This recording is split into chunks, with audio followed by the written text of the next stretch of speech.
selon des renseignements dignes de foi, en provenance de la zone dite Sieno, occupée par les forces nouvelles, renseignements en possession de l'état-major des armées,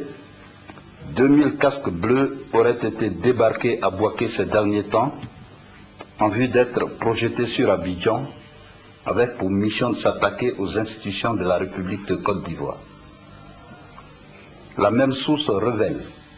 la fourniture aux forces armées des forces nouvelles, en nombre important, de véhicules de type 4x4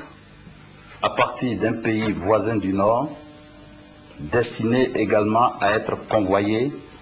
dans la partie sud du pays par le biais de l'ONUCI. Pour ce faire, ces véhicules seraient en train d'être peints aux couleurs onusiennes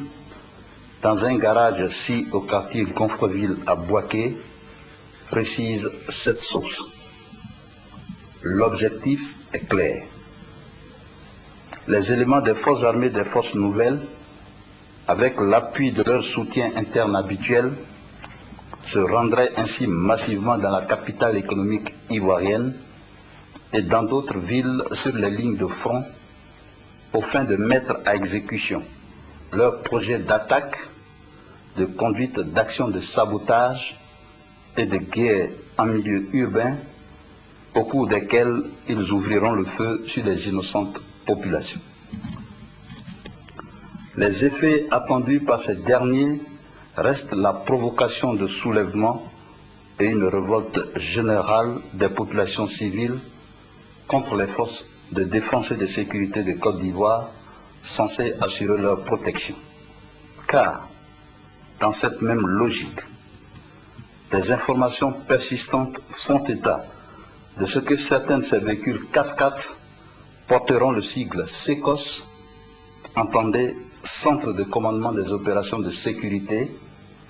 une unité appartenant bien aux forces de défense et de sécurité de Côte d'Ivoire. Face à de telles manœuvres de basse inspiration, les forces de défense et de sécurité de Côte d'Ivoire assurent les vaillantes populations ivoiriennes vivant sur l'ensemble du territoire national qu'elles mettront tout en œuvre pour identifier ces véhicules et faire ainsi barrage à ces ignobles actes de perfidie. Les forces de défense et de sécurité de Côte d'Ivoire invitent par conséquent ces braves populations à garder leur sérénité. Le général de corps d'armée Philippe Mangou, chef d'état-major des armées, a alors instruit toutes les patrouilles et autres postes de contrôle des forces de défense et de sécurité de Côte d'Ivoire, partout où elles se trouvent, de procéder désormais avec rigueur et fermeté aux fouilles des véhicules de l'ONUCI frappés du sigle UN.